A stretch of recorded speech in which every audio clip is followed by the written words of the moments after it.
વડોદરાથી મહત્વપૂર્ણ સમાચાર સામે આવી રહ્યા છે, જ્યાં વડોદરાના ડેરીના ડિરેક્ટર કુલદીપસિંહ સામે ફરિયાદ. વડોદરા ડેરીના ડિરેક્ટર કુલદીપસિંહ સામે ફરિયાદ. ત્યારે કુલદીપસિંહ રાહુલજી સામે ડેસર પોલીસ મથકે ગુનો કે જ્યાં જાનથી મારી નાખવાની ધમકી મામલે ગુનો નોંધાયો છે. એટલે કુલદીપસિંહનો સાવલી માર્ગ ઉપર આવેલો છે સીએનજી પેટ્રોલ પંપ, કે જ્યાં સીએનજી પંપ આવેલો છે. ત્યારે સીએનજી પંપ પર હિસાબ ન મળતા કર્મચારીને ગોંધી રાખ્યો. એને ઓફિસમાં 4 કલાક ગોંધી રાખી કબૂલાત કરાવી.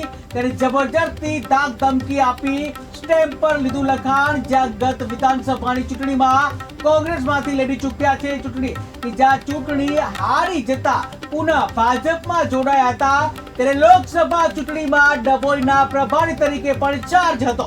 ત્યારે કહી શકાય તો મહત્વપૂર્ણ સમાચાર સામે આવી રહ્યા છે સંસ્કારી નગરી વડોદરાથી, કે જ્યાં વડોદરામાં ડેરીના ડિરેક્ટર એવા કુલદીપસિંહ સામે ફરિયાદ નોંધાઈ છે, કે જ્યાં ડિરેક્ટર કુલદીપસિંહ રાહુલજી સામે ડેસર પોલીસ મથકે ગુનો દાખલ થયો છે. ત્યારે જાનથી મારી નાખવાની ધમકી મામલે ગુનો નોંધવામાં આવ્યો છે, કે જ્યાં કુલદીપસિંહનો સાવલી માર્ગ ઉપર સીએનજી પંપ આવેલો છે. જ્યાં સીએનજી પંપ ઉપર હિસાબ ન મળતા કર્મચારીને ગોંધી રાખવામાં આવ્યો અને જ્યાં ઓફિસમાં 4 કલાક ગોંધી રાખી કબૂલાત કરાવી. ત્યારે જબરજસ્તી ધાક ધમકી આપી સ્ટેમ્પ ઉપર લખાણ લીધું. જ્યાં ગત વિધાનસભાની ચૂંટણીમાં કોંગ્રેસમાંથી લડી ચૂક્યા છે ચૂંટણી. ત્યારે ચૂંટણી હારી જતા પુનઃ ભાજપમાં જોડાયા હતા અને જ્યાં લોકસભા ચૂંટણીમાં ડભોઈના પ્રભારી તરીકે પણ ચાર્જ સંભાળ્યો હતો. હું અહીંયા આગળ છેલ્લા 20 દિવસથી અમારા પર આક્ષેપ લાગ્યો છે કે અમે 60 લાખ રૂપિયાની ઉચાપત કરી છે, જે મારે અને મારા ફિલરો આ 5 જણનું અમારું નામ આવે છે, બરાબર છે, જે અમે સ્વીકાર કરતા નથી.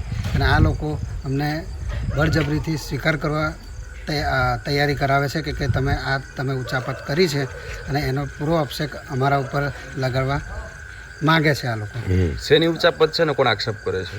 આ પેટ્રોલ ડીઝલની ચોરીની ઉચાપત અમને કરવા માગે છે.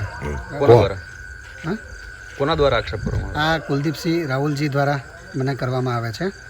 એ વિશ્વા પેટ્રોલિયમના જે પાછળનો ભાગ જે ખરો, બરાબર, ફાર્મ હાઉસ, એ ફાર્મ હાઉસ પર લઈ જઈ અમને પાંચેવને ત્યાં આગળ 2 થી 3 કલાક ગોંધી રાખી અમારા પર બળજબરીથી ધમકી આપીને અમારા પર ખોટા આક્ષેપો મૂક્યા છે કે તમે 60 લાખનું ઉચાપત કરી છે, જે આ પૈસાની રકમ અમને ટૂંકી મુદતના ગાળામાં અમને સમય આપ્યો છે કે આ ટૂંકી મુદતના ગાળાના સમયમાં તમે જો મને જે આ બનાવ બન્યો છે એમાં કુલદીપસિંહ રાહુલજી છે એ વિરલભાઈ મારા જે હસબન્ડ છે એમને છેલ્લા 2 મહિનાથી ખૂબ જ ટોર્ચર કરે છે અને ગઈકાલના દિવસે એમને દવા પીવાનો પણ પ્રયત્ન કર્યો હતો.